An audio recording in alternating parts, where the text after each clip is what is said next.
Hi masters. రోజుకు ఒక మంచి మాటలో ఒక యోగి ఆత్మకథ 76వ రోజండి. నిన్నటి రోజుని ఈ విశ్వంలో శబ్ద తరంగాల శక్తి, కాంతి తరంగాలను గురించి చాలా వివరంగా మాట్లాడుకుంటున్నాం. మరి ఈరోజు మరిన్ని విశేషాలు తెలుసుకుందాం. కాలం పరిణామాత్మక సాపేక్షతగా రోదసీలో చేరటం వల్ల దాని సరైన స్వభావం ఇప్పుడు వెల్లడైంది. ఐన్స్టీన్ కొన్ని సమీకరణలతో ఒక్క కాంతిని మినహాయించి తక్కిన ప్రతి స్థిర సత్యాన్ని కూడా విశ్వం నుంచి బహిష్కరింపజేశాడు. ఉత్తరోత్తర రూపొందించిన ఏకీకృత క్షేత్ర సిద్ధాంతం ఆ మహనీయ భౌతిక శాస్త్రవేత్త గురుత్వాకర్షణ, విద్యుత్ అయస్కాంత తత్వాల నియమాల్ని కేవలం ఒకే ఒక్క గణిత సూత్రంలో పొందుపరిచే ప్రయత్నం చేశాడు. బ్రహ్మాండ స్వరూపాన్ని ఒకే నియమం మీద ఆధారపడ్డ వివిధ రూపాంతరాలుగా సంక్షేపించినటువంటి ఐన్స్టీన్ అనేక యుగాల్ని అడ్డంగా దాటిపోయి సృష్టికి గల ఏకైక స్వరూపం బహురూపధారణ చేసే మాయని ప్రకటించిన ఋషులకు సరస్సుకు చేరాడు. నవశకానికి నాంది పలికిన సాపేక్ష సిద్ధాంతాన్ని ఆధారం చేసుకొని పరమాణువును అన్వేషించగల అవకాశాలు గణిత శాస్త్రపరంగా బయలుపడ్డాయి. అణువు అనేది శక్తే కానీ పదార్థం కాదని చెప్పటమే కాక ఆ అణుశక్తి మూలత మనోద్రవ్యమని ఈనాడు గొప్ప గొప్ప శాస్త్రవేత్తలు ధైర్యంగా నొక్కి చెప్తున్నారు. భౌతిక శాస్త్రం ఛాయాలోకానికి సంబంధించిందన్న యథార్థమైన గ్రహింపు అత్యంత గణనీయంగా పేర్కోదగ్గ అభివృద్ధుల్లో ఒకటి అని రాశాడు sir Arthur Stanley Eddington. The nature of the physical world అనే గ్రంథంలో భౌతిక శాస్త్ర ప్రపంచంలో మనం పరిచిత జీవిత నాటక తాలూకు ఛాయాచిత్ర ప్రదర్శనలు గమనిస్తుంటున్నాం. ఛాయారూపమైన నా చేతి ముడును ఛాయారూపమైన టేబుల్ మీద ఆనుకొని ఉండగా ఛాయారూపమైన సిర ఛాయారూపమైన కాగితం మీద ప్రవహిస్తూ ఉంటుంది. ఇదంతా ప్రతీకాత్మకం, ప్రతీకగానే విడిచిపెడతాడు. తరువాత మనస్సు అనే రసవాది ఈ ప్రతీకల్ని రూపాంతరం చేస్తుంటాడు. చివరికి స్థూలంగా చెప్పాలంటే ప్రపంచం మూలద్రవ్యం మనోద్రవ్యమే. ఇటీవల ఎలక్ట్రాన్ మైక్రోస్కోప్ రూపొందించినటువంటి మీదట అణువులకు సారభూతమైన కాంతికి ప్రకృతికి అనివార్యమైన ద్వంద్వతకు ఖచ్చితమైన నిదర్శనం లభించింది. 1937లో American Association for the Advancement of Science అన్న సంస్థ వారి సమావేశంలో జరిగినటువంటి ఎలక్ట్రాన్ మైక్రోస్కోప్ ప్రయోగ ప్రదర్శన గురించి ద న్యూయార్క్ టైమ్స్ విపులంగా ప్రచురించింది. ఎలక్ట్రాన్ సూక్ష్మదర్శిని సూత్రాన్ని మొట్టమొదట 1927లో న్యూయార్క్ నగరంలోని బెల్ టెలిఫోన్ ప్రయోగశాలలో పనిచేసే doctor Clinton Davidson, doctor Lester H Germer కనిపెట్టారు. ఎలక్ట్రాన్కు ద్వంద్వ ప్రకృతి ఉందని, కణ గుణాన్ని తరంగ గుణాన్ని కూడా కనపరుస్తుందని వారు కనుక్కున్నారు. తరంగ గుణం ఎలక్ట్రానిక్ కాంతి గుణాన్నిచ్చింది. కటకం అంటే లెన్స్ ద్వారా కాంతిని కేంద్రీకరింపజేసిన మాదిరిగానే ఎలక్ట్రాన్లు కూడా కేంద్రీకరింపజేసే సాధనం కోసం అన్వేషణ మొదలైంది. భౌతిక ప్రకృతి పరిధికంతకు ద్వంద్వ వ్యక్తిత్వం ఉందని నిరూపించిన ఎలక్ట్రానిక్ ఉన్న జెకిల్ హైడ్ లక్షణాన్ని కనిపెట్టినందుకు గాను డాక్టర్ డేవిడ్సన్ భౌతిక శాస్త్రంలో నోబెల్ బహుమానం కూడా అందుకున్నాడు.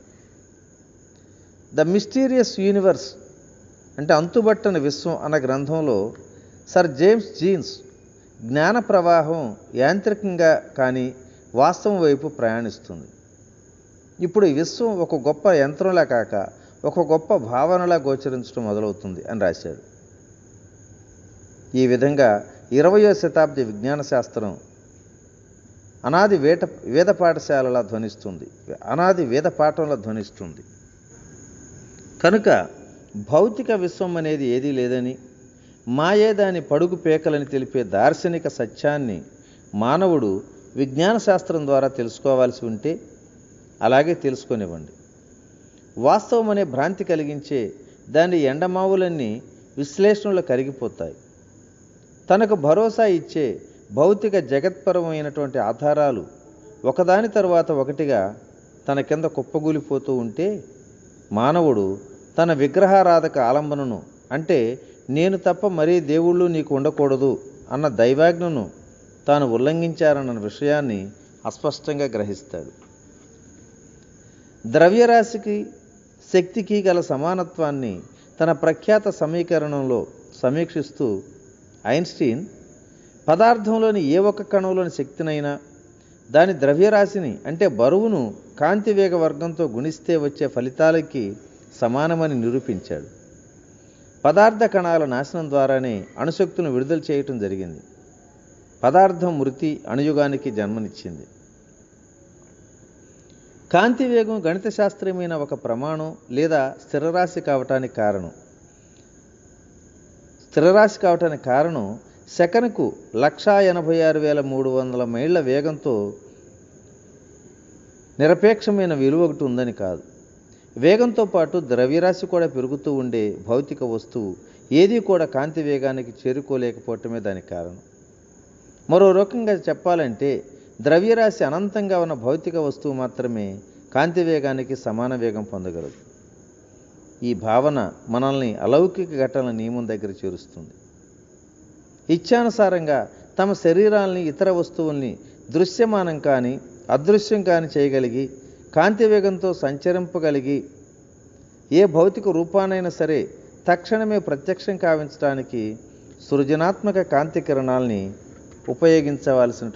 ఉపయోగించగలిగినటువంటి సిద్ధపురుషులు నియమానుసారమైన నిబంధనలు నెరవేర్చి ఉంటారు. వారి ద్రవ్యరాశి అనంతం.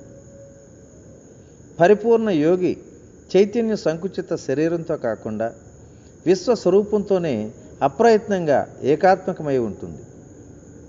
గురుత్వాకర్షణ అన్నది న్యూటన్ చెప్పిన బలం అయినా, ఐన్స్టీన్ చెప్పిన జడత్వ ఆవిర్భావం అయినా భారత ధర్మాన్ని ప్రదర్శించాలన్న నిర్బంధం యోగులకు విధించజాలన్నది.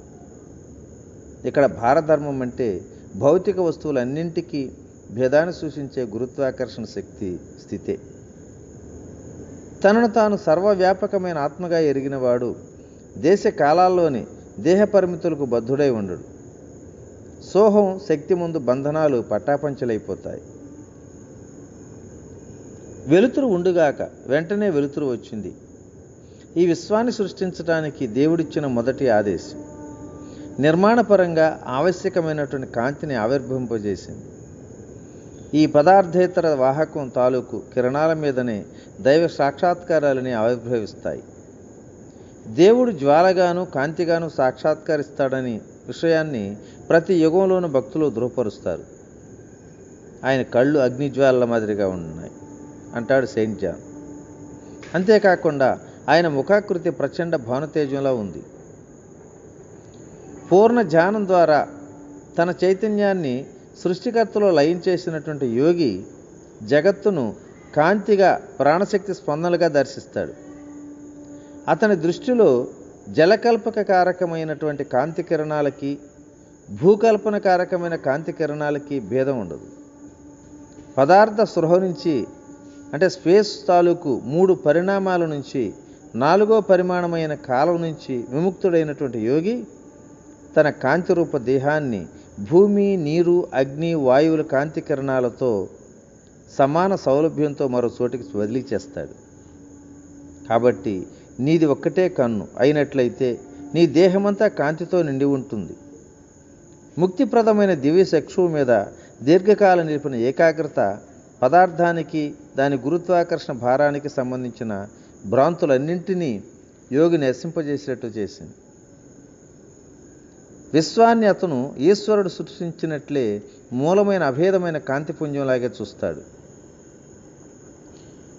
దృశ్యబింబాలు మామూలు అర్ధబిందు చిలికినటువంటి చిత్రాలు రూపొందించే సూత్రం మీద ఏర్పడతాయి. అంటే కంటికి కనిపించినంత చాలా చిన్న చిన్న చుక్కలతో ఏర్పడతాయి. నేత్రపటం, రెటీనా అంటే సూక్ష్మగ్రాహ్యత ఎంత గొప్పదంటే సరైన తీరు కాంతిని అతి స్వల్ప పరిణామాల్లో ఉపయోగించుకొని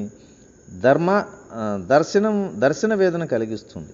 అంటాడు హార్వర్డ్ విశ్వవిద్యాలయంలో పనిచేసే డాక్టర్ ఎల్టీ ట్రొలాండ్. సృష్టి సారాన్ని కాంతిగా అనుభూతం చేసుకున్న ఏ వ్యక్తి అయినా సరే అలౌకిక ఘటనల నియమం పనిచేస్తుంది. సర్వవ్యాపక కాంతి అణువుల్ని ఇంద్రియ గోచర రూపంగా తక్షణమే ప్రక్షేపించటానికి యోగి కాంతి దిగ్విజయాల గురించి తనకు గల దివ్య జ్ఞానాన్ని ఉపయోగించగలుగుతాడు. ప్రక్షేపణ వాస్తవ రూపం అంటే ఒక చెట్టు, ఒక మందు, ఒక మానవ దేహం ఏదైనా సరే యోగి అభిలాషను బట్టి, అతని సంకల్ప శక్తిని బట్టి, మానవ దర్శన శక్తిని బట్టి నిర్ణయం అవుతుంది. రాత్రివేళ మనిషి స్వప్నచేతన స్థితిలోకి ప్రవేశించి పగటిపూట తన చుట్టూ ఆవరించి ఉండే అహంభావపరమైనటువంటి తప్పుడు పరిమితుల నుంచి తప్పించుకుపోతాడు.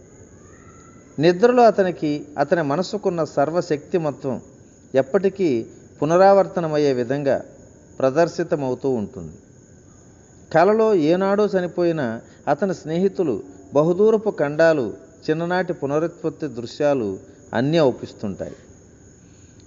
మరి ఈరోజు ఈ మంచి మాటను ఇంతటితో విరమించుకుందాం. రేపటి రోజున మరికొన్ని విశేషాలతో కలుసుకుందాం. ఓకే. ఇట్లు మీ రామిరెడ్డి మనస్సరావు. Thank you.